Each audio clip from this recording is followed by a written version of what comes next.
Hi, have you ever been turned down by a workshop and told that it's not worth fixing or that they don't do that? In this video I will try to answer why that happens and what you can do about it. I will make separate videos discussing prices and whether the pros and cons of doing things yourself, whether that's worth it. So in this video I'll focus on getting service. So when a workshop tells you that something is not worth fixing, there are two different situations when that can be said. The first thing is when something is not worth for you as a customer, and the second is when it's not worth for the workshop. Let's explain the first one first.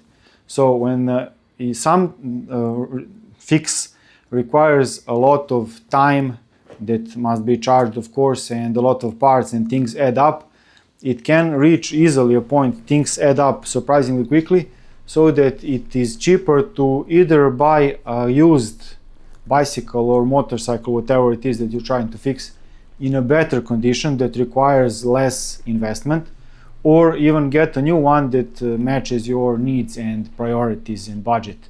So when that is the case, I often ask people if it's something that has a sentimental value for them and explain that otherwise they would save a lot of money to get something different instead of paying to get something fixed.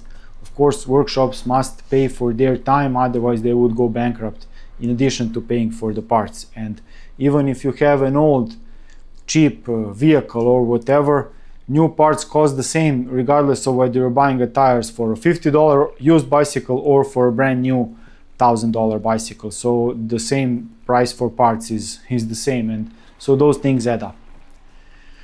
That's one scenario. When the other scenario is when it's not worth to the workshop, and that also has two situations. The first one is that the outcome of the intervention is not such that the mechanic can with enough certainty be sure that the quality of work will be something that they can stand behind, that they can guarantee and be happy to offer.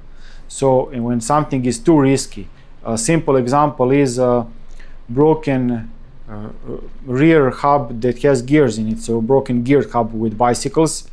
When I get something like that, I know that I will need to take the time to open it, clean everything, inspect it, and it's next to impossible in my city to find spare parts. So with experience, I've learned to figure out when something is simply not worth investing time, because I'm not happy to charge for a bad job or something that doesn't work, but it makes no sense for a professional workshop to work for free. So it's a tricky situation, and the most fair and honest thing to do is to say that it cannot be fixed, it's not worth it.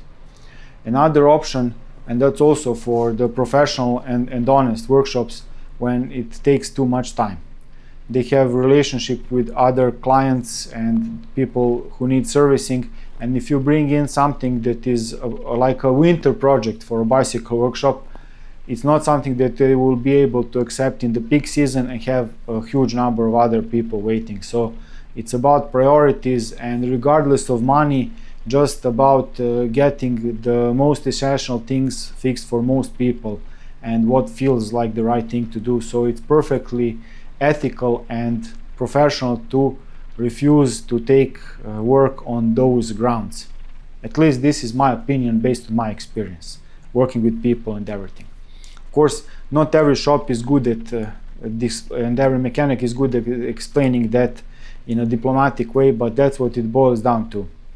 There is a third caveat, and that is what I see often with bicycle shops, that some things are beyond your skill set. For example, we have now many electric bicycles, and not every mechanic is a good electrician or even trained to doing that, and so it's fair to say that we don't do that than to take on work that's not going to be good, or to outsource it without clearly at least letting the client know that you will be outsourcing that. But it is often better to direct clients directly to that workshop.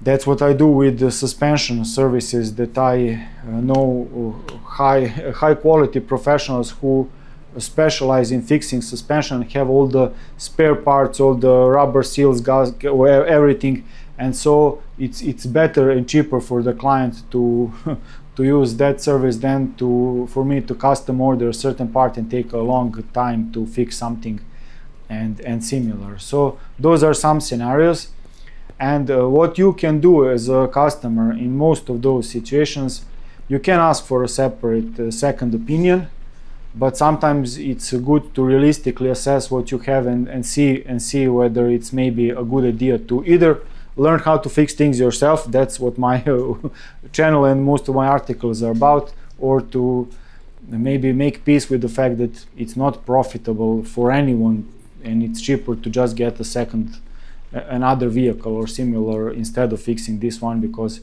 it's not worth it. So those are some options, and I will list now just a few practical examples with the bicycle mechanics. That's I think it's very easy to understand, but it transfers to most other things. So a situation where things take a lot of time, and that would be a custom bicycle build. In a peak season, when you need to build a custom bicycle, with ordering used parts and consulting with the client about their preferences and everything, that's not a good timing, and other things will suffer, and storage space is a premium and everything. So that's a situation where it's completely fair and the best thing for everyone involved to just say no to such work. An example when it's not worth it for the client, maybe fixing a bicycle that is in total need of repairs and replacement for practically every part. I see a lot of such bicycles. Or, for example, a very common wheels in my city that are used cost about $30 for the whole wheel. So opening and fixing and servicing those cup and cone hubs on those wheels, if you charge a fair price, it will not be profitable or worth it for the customer, because it would be cheaper for them to ride the wheel for 5 or 10 years, depending on how much they ride, the mileage those hubs will last for that time, even without servicing. So that's often the better option for the customer than to charge them for the regular service.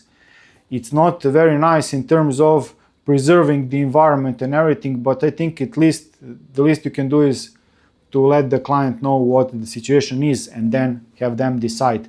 I don't want to take too much of your time. I hope this video gives you some perspective. I will make separate videos discussing workshop prices if I find the time and when I find the time, and the pros and cons of working with and doing things yourself, which I, as you've probably noticed, strongly encourage, and that's what most of my YouTube channel and website are about. But it's not an optimal choice for everyone and in every situation, even for me, for some situations. Of course, sometimes workshops are just being bad, and it's a good idea to look for a second opinion and to find a workshop that is of good quality and that you can trust. Thank you very much for watching. If you have any questions or comments, please use the BikeGremlin.net forum. It's better than YouTube because it lets everyone later search for the questions and replies. And I also want to thank the generous people who support my work via Patreon. That means a lot and I appreciate it. That's it, off to work. Cheers.